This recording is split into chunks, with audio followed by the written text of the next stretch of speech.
worried about Josh. He most likely picked up some girl and forgot about our little arrangement. The lights were bright and the crowd was loud. Some women were screaming, standing up in the front row and dancing with their naked boobs hanging out. I finally managed to see two boxers bouncing around the ring. They were both muscular, but I could see that the taller guy must have been the one with the advantage. Josh had bragged about Mr. H for weeks, but this was the first time I was actually seeing him in action. His tangled white blonde hair was plastered to his skull, and his chest had a slight sheen of sweat, displaying perfectly ripped abs. He flexed his strong body forward, and then he threw an unexpected punch at his opponent. The other guy stumbled on his feet. I stopped, admiring the way Mr. H moved. Such power and grace. This was probably stupid, but I thought he was very good-looking, waving his gloves around, challenging the crowd to cheer his name louder. The other boxer looked exhausted. He swung his right arm, trying to throw a fast punch, but missed a few times. Mr. H threw a couple of quick jabs all at once. Benny was right. I had missed a hell of a lot, but the ending was always more exciting. Moments later, the shorter boxer went down on the mat, and the crowd went wild, shouting loudly, "Mr. H! Mr. H!" I was just crossing over towards the other side of the ring when the referee announced Mr. H as the winner. A jolt of electricity ran through me and I looked at him, standing there, all overjoyed and proud.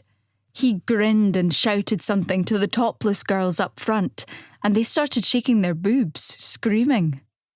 The noise was almost unbearable. Meanwhile, my body was betraying me.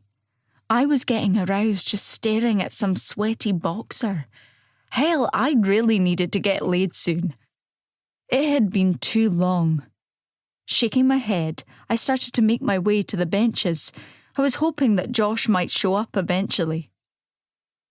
Somehow I didn't manage to fall on my arse and embarrass myself further, holding on to a stranger in a suit. Sorry, I mumbled. "Don't worry, love," the stranger answered and carried on walking toward the exit. There was another match scheduled, but I had gotten an email earlier on saying that there was some glitch in the schedule and the order of the matches had been switched.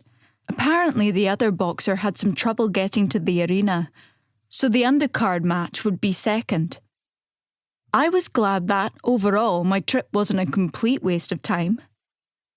A split second later, I glanced back at the ring and saw Mr. H staring directly at me.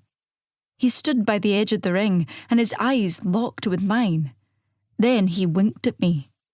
Heat pooled inside my stomach and I looked away, thinking that he was probably staring at some hotties standing directly behind me.